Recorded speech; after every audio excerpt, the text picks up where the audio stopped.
আসসালামু আলাইকুম। আজকে এমন একটি বিষয় নিয়ে কথা বলবো যা বর্তমান সময়ে অনেক প্রবাসী ভাইয়ের জীবন ধ্বংস করে দিচ্ছে। নর্থ ম্যাসেডোনিয়ায় আসার পর অনেক দালাল বা এজেন্ট প্রবাসী ভাইদের মগজ ধোলাই করেই বলে যে ম্যাসেডোনিয়া থেকে বাই রোডে গ্রিস বা সেন্ট্রাল ইউরোপে গেম মারা নাকি খুব সহজ। বিশেষ করে 2026 সালে এসে দালালরা দাবি করছে এখন নাকি বর্ডার একদম ফাঁকা। আজকের ভিডিওতে আমি আপনাদের 2026 সালের বর্ডারের একদম বাস্তব চিত্র তুলে ধরব। দালালরা আপনাদের যে সত্যটা কখনো জানায় না এবং এই অবৈধ পথে পা বাড়ালে আপনার বৈধ কেরিয়ারের কী মারাত্মক ক্ষতি হতে পারে তা জানতে ভিডিওটা শেষ পর্যন্ত দেখবেন। প্রথমেই জেনে নেওয়া যাক 2026 সালে এসে নর্থ ম্যাসেডোনিয়া ও গ্রিস বর্ডারের আসল সিকিউরিটি কেমন। দালালরা আপনাকে বলবে জঙ্গল দিয়ে পায়ে হেঁটে হয়ে যাবেন, কেউ দেখবে না, কিন্তু বাস্তবতা হলো ডিজিটাল বর্ডার বা থার্মাল ক্যামেরা। 2026 সালে এই পুরো বর্ডারকে স্মার্ট বর্ডার করা হয়েছে। এখন বর্ডারে আধুনিক ড্রোন ক্যামেরা ব্যবহার করা হয়। এই ক্যামেরাগুলো নিখুঁতভাবে রাতের আধারেও মানুষের শরীরের তাপমাত্রা ট্র্যাক করতে পারে, ফলে আপনি জঙ্গলে লুকিয়ে থাকলেও ক্যামেরায় ধরা পড়ে যাবেন। শুধু ম্যাসেডোনিয়ান পুলিশই নয়, ইউরোপ ইউনিয়নের বিশেষ সীমান্তরক্ষা বাহিনী এখন গ্রিস ও ম্যাসেডোনিয়া বর্ডারে 24 ঘন্টা যৌথ টহল দিচ্ছে। ফলে এই বর্ডার অবৈধভাবে পার হওয়া এখন প্রায় অসম্ভব। ধরুন আপনি দালালের কথায় উপলব্ধি হয়ে বর্ডার পার হওয়ার চেষ্টা করলেন এবং ধরা পড়লেন, তখন আপনার সাথে কি ঘটতে পারে এবং আপনার সাথে কি হতে পারে।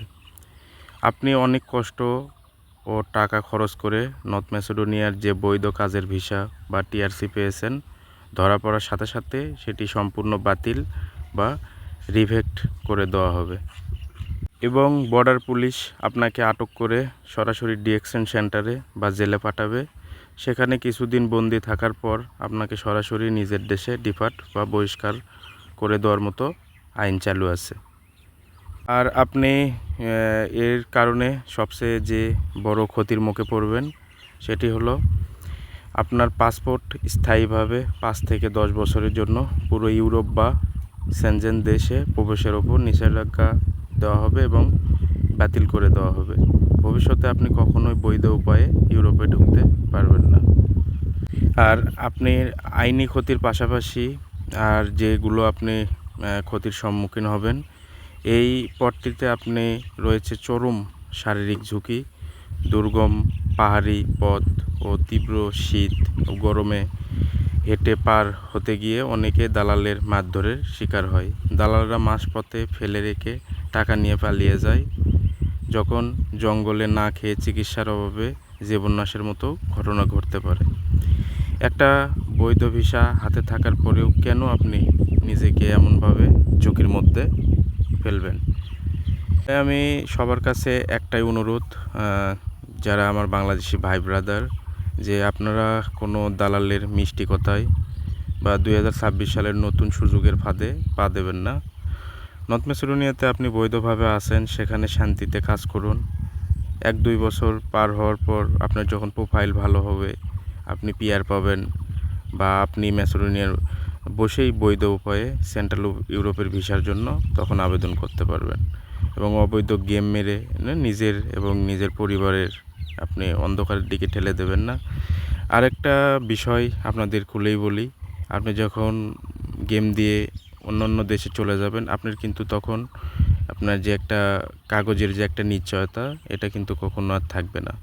আপনি কত বছর পরে কাগজ পাবেন? আমার জানা মতে আমি অনেক ভাইদের সাথে কথা বলছি, অনেক ভাই যারা গেম দিয়ে বিগত দিনগুলোতে চলে গেছে, অনেকে 10 বছর 12 বছর 7 বছর এখনও আপনার গ্রিসে কোনো কাগজ বা ডকুমেন্টস পায়নি। তো এক্ষেত্রে আপনি নিজেকে কতটুকু কি মনে করেন?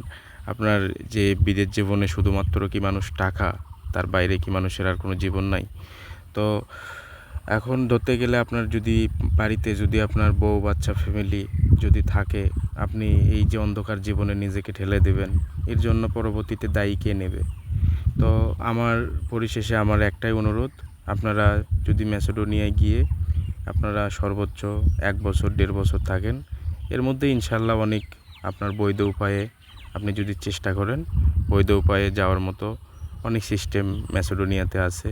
যখন আপনি 1 বছর 1.5 বছর থাকলেন, আপনি ভাষা এবং দক্ষতা আপনার সবটাই হলো, তখন আপনি ইউরোপের যে সেন্ট্রাল ইউরোপে অনেক ভালো ভালো কোম্পানি আছে, সেখানে আপনি নিজে আবেদন করতে পারবেন এবং ওয়ার্ক পারমিট ভিসায় বৈধভাবে আপনি তখন সেখানে ঢুকতে পারবেন।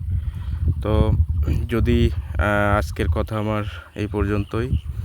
এখানে কার কতটুকু ভালো লাগছে খারাপ লাগছে জানি না, কিন্তু আমি যে সত্যটা বললাম, এখন বাদবাকিটা সেটা আপনাদের ইচ্ছা বা আপনারা কি করবেন।